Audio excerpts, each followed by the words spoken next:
بسم الله الرحمن الرحیم. محصلین نهایت عزیز و ارجمند، روز همگی بخیر. انشاءالله که صحتمند و سر حال باشین. به ادامه بحث های قبلی که ما شما در جلسات حضوری رویش بحث کردیم، امروز قرار است که راجع به نظام های محاکمات جزایی صحبت بکنیم. ببینیم که چند نوع نظام محاکمات جزایی وجود داشته، چی مشخصات را اینا دارا بودن و وقتی که مشخصات اینا رو ما به بررسی گرفتیم میتونیم که به محاسن و معایب اینا بپردازیم. از زمان سابق تا فعلا سه نوع نظام محاکمات جزایی وجود داشته که اولین اونها سیستم محاکمات اتهامی یا سیستم دادرسی اتهامی است. دومین سیستم دادرسی تفتیشی یا سیستم محاکمات تفتیشی و سیستم سومی سیستم دادرسی مختلط است. ببینیم که این سیستم ها در کدام کشورها معمول بودن و چه مشخصات را دارا بودن. قدیمی ترین سیستمی که در این زمینه وجود داشته عبارت از سیستم محاکمات اتهامی است که در کشور انگلستان برای نخستین بار مطرح میشه و کشورهایی که به لحاظ نوع نظام حکومتی دموکراسی باشند اونا بیشتر از سیستم دادرسی اتهامی استفاده میکنن. مشخصات سیستم را به بررسی بگیریم ببینیم که کدام مشخصات را دارا است. اولین مشخصه سیستم دادرسی اتهامی است که تمام مسئولیت به عهده شخص متضرر هست. یعنی متضرر باید خودش رسما اقامه دعوا بکنه، دلایل و مدارک جمع آوری بکنه و یک ارگان به نام سارنوالی وجود نداره که رفته دلایل و مدارک را در واقع جمع آوری بکنه.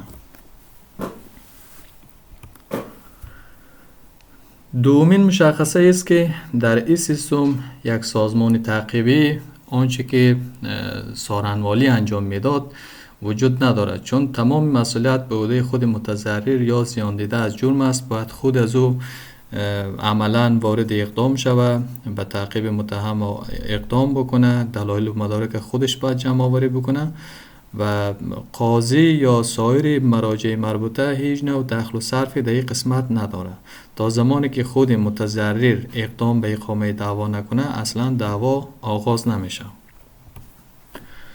مشخصه سوم است که اجراعاتی که در سیستم دادرسی اتهامی صورت میگیره به گونه شفاهی است. یعنی هم دلایل و هم دفاعیات به گونه شفاهی در محضر محکمه ارائه میشه و بعد محکمه بر روی اونا تصمیم میگیره. خب البته این به این معنی نیست که هیچ چیزی به گونه مکتوب نشه، بلکه بعضی از نکات مهم ممکن است که توسط قضات محکمه ریکارد یا یادداشت برداری شود، ولی خب دلایل و دفاعیات به گونه شفاهی در این سیستم ارائه میشه. مشخصه دیگه است که دولت مکلف نیست که حتما قضات را از میان حقوقدانا انتخاب بکنه، بلکه این امکاناتشون موجود داره که از بین افراد غیر حقوقدان هم قضات انتخاب شود. مثلا در انگلستان کسایی که 5 سال تجربه وکالت داشته باشن میتونه که به عنوان قاضی برگزیده شود. این یکی دیگر از مشخصات است که در این سیستم وجود داره. مشخصه دیگر است که اینا اصل علنی بودن دادرسی را به عنوان یک مهم پذیرفتند.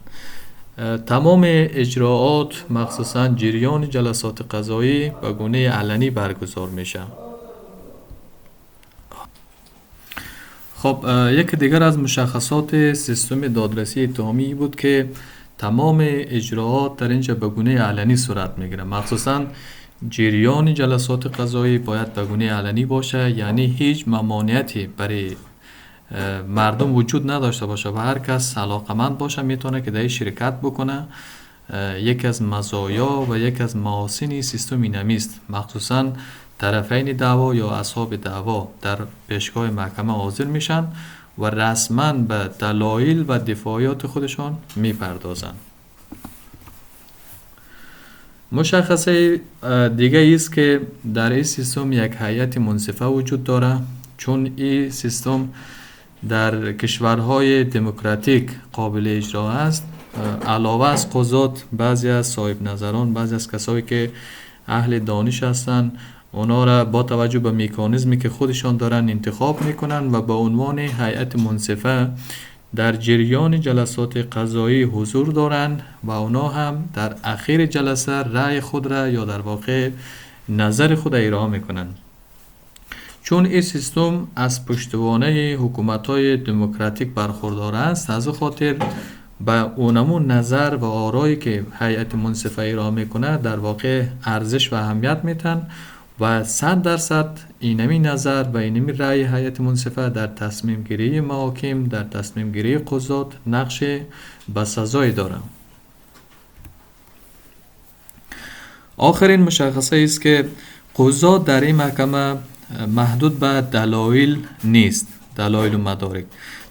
در خیلی از موارد ممکن است که مثلا متهم اقرار بکنه یا اعتراف بکنه که من مرتکب همین جرم شدم، ولی قاضی علمش حاصل نشوه که این آدم مرتکب جرم شده، بلکه به باور قاضی یک فرد دیگه مرتکب این جرم شده. این حال با وجود که اعتراف به عنوان یک دلیل وجود داره، قاضی میتونه که بینمی اعتراف اصلا ترتیب اثر نده، میتونه که طور دیگه تصمیم بگیره و قضاوت بکنه. چیزی که برش مهم است اقناع وجدان است. باید قاضی به مو قناعت برسه، به مو باور و به مو علم برسه که همین آدم مرتکب جرم شده یا نشده. یعنی میتونیم بگیم که محدود به دلایل و مدارک ارائه میشه، محدود به اون نیست که حتما نظر به اون دلایل و مدارک تصمیم بگیره. این بود مشخصات سیستم دادرسی اتهامی. ببینیم که چی محاسن داره و کدام موارد از جمله معایب و نقیصه سیستم می باشه. خب اول میپردازیم به معایب سیستم. یکی از مواردی که از جمله معایب سیستم است عبارت از این است که شکایت متضرر به عنوان اساس و مبنای دوران و تحریک دعوا پذیرفته شده، یا به عباره میتونیم بگوییم که اقامه دعوا، جمع‌آوری دلایل و مدارک، خود ارائه دلایل و مدارک باید از جانب شاکی یا متضرر صورت بگیره. تا زمانی که متضرر خودش رسما اقدام نکنه، هیچ نوع تحریک دعوا صورت نمیگیره و هیچ ارگان تعقیبی به شمول قضات رفته دلایل و مدارک جمع آوری نمیکنه، مثلا استنطاق نمیکنه، از شاهدا اظهاراتشان نمیگیره، هیچ کار انجام نمیده.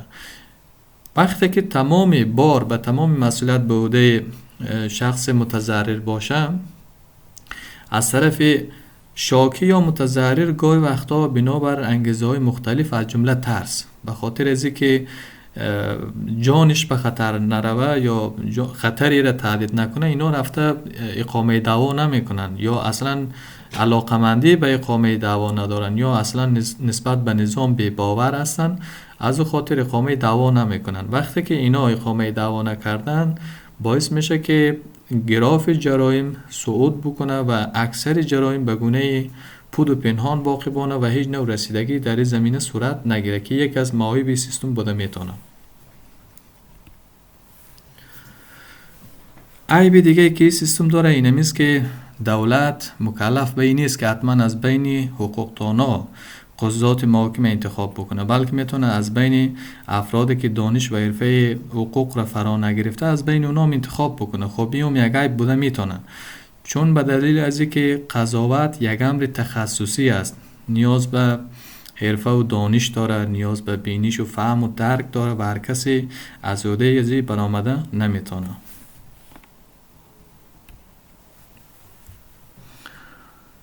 و یک دیگر از عیب‌هایی که در این سیستم دیده میشه تدافعی بودن این سیستم است. منظور از تدافعی بودن است که هر دو طرف، هم مدعی و هم مدعی علیه، از آزادی عمل در جمع‌آوری و ارائه دلایل و همین قسم در دفاعیات برخوردار هستند. هر دویشان آزادی عمل دارند. وقتی که دو طرفی که هر دویشان مسلکی نیستن آزادی عمل داشته باشند و دلایل و دفع دلایل بپردازن، خب این باعث میشه که فرایند یا اینمی پروسه به درازا بکشه، بسیار زمانگیر شوه. از او خاطر یک از عیب‌ها اینمی است.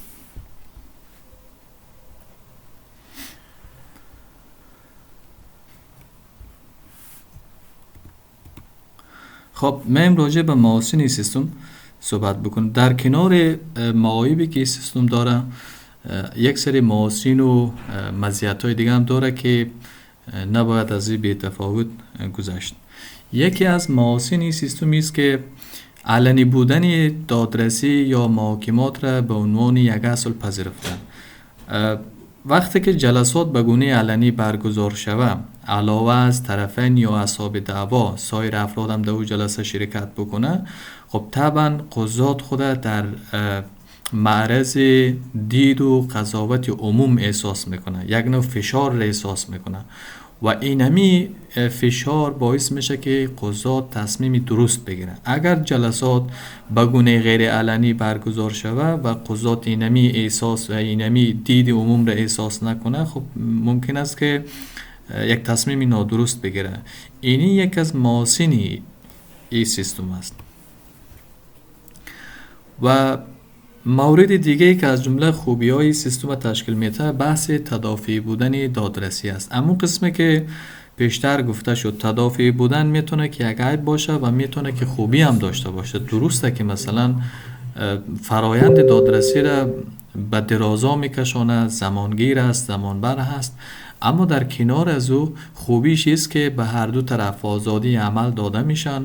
اونا هر دویشان تمام تلاش خود میکنن تا در قسمت اثبات حقشان تمامی دلایل و مدارک جمع آوری بکنن، از اتهامات، از دلایل جانب مقابل آگاه شوند و با یک آمادگی کامل به خاطر اثبات حقشان در پیشگاه محکمه حاضر شود که یکی از خوبی های سیستم بوده میتونه. چون هر دو طرف آزادی عمل خوب دارن، میتونن که با یک آمادگی کامل در واقع در پیشگاه محکمه حاضر شوند و از خودشان دفاع بکنن.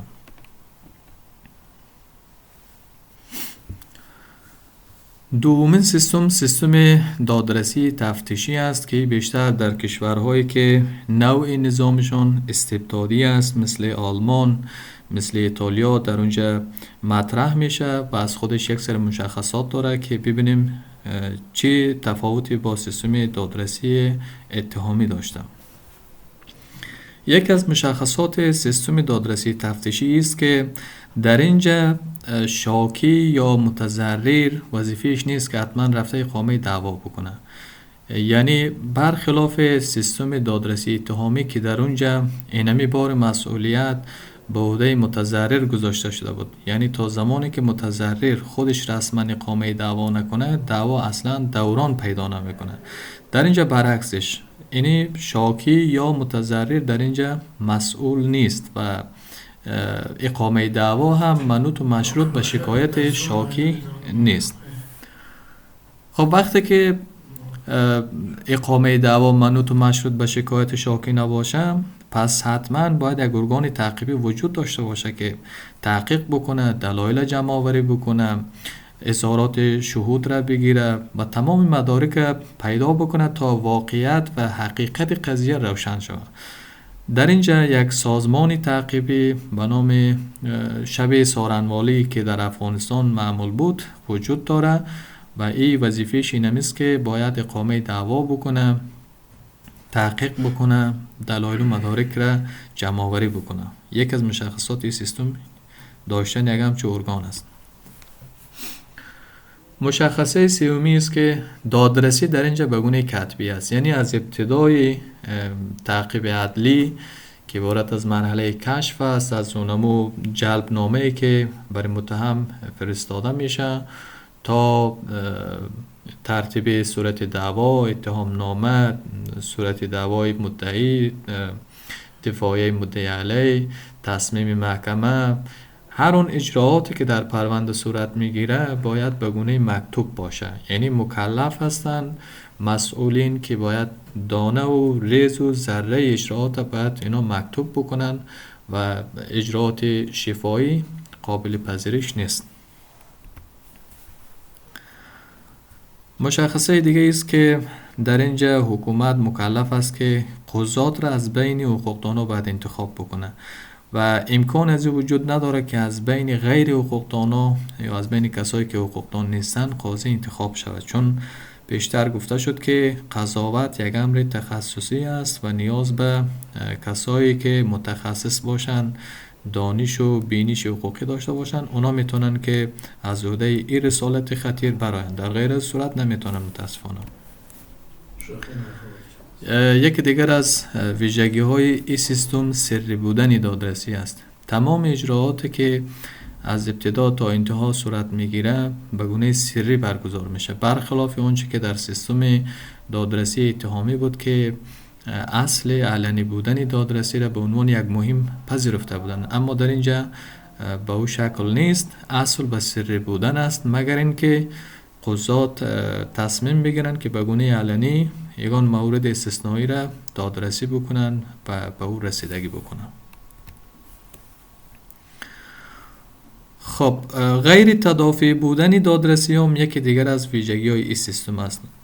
اونچه که در سیستم دادرسی اتهامی وجود داشت که طرفین دعوا هر دویشان از آزادی عمل در ارائه دلایل و دفاعیات برخوردار بودند و میتونستند با یک آمادگی کامل به خاطر اثبات حقشان در پیشگاه محکمه حاضر شوند، در این سیستم وجود ندارد، چون یک طرف یک ارگان تعقیبی به نام سارنوالی وجود داره و طرف دیگه متهم است که متاسفانه برای متهم به او اندازه که در سیستم اتهامی آزادی عمل داده میشد، در اینجا به او اندازه آزادی عمل داده نمیشه، چون به خاطر که این سیستم بیشتر توسط حکومت‌های استبدادی استفاده میشه.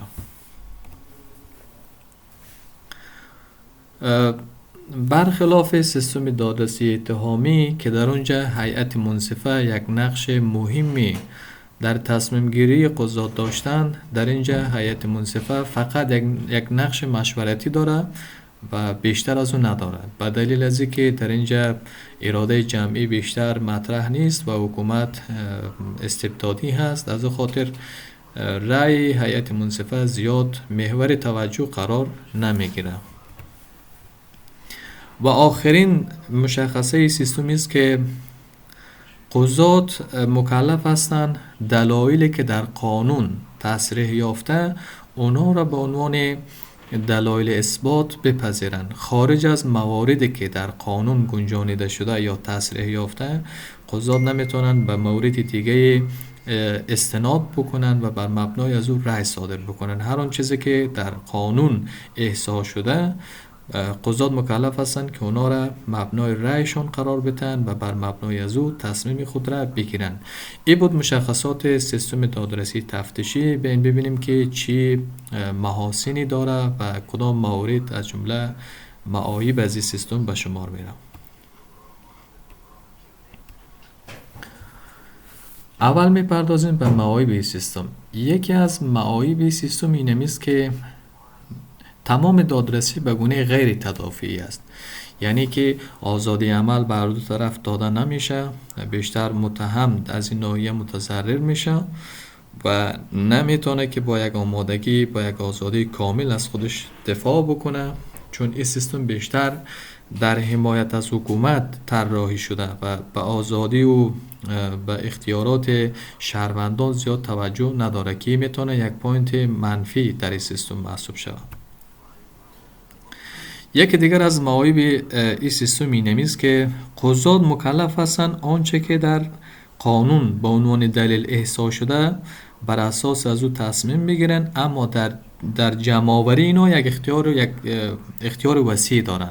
ای که از کدام روش از کدام شیوه اینمی دلایل جمع‌آوری میکنن، این دیگه زیاد مهم نیستن، اینا محدودیت وجود نداره و قاضی حتی میتونه که در اثر شکنجه و فشار و تخویف و تهدید و اینی مسائل اینا دلایل جمع‌آوری بکنن و در شیوه جمع‌آوری دلایل دست باز داره، اصلا میتونه هر قسمی که باشه در واقع جمع‌آوری بکنه.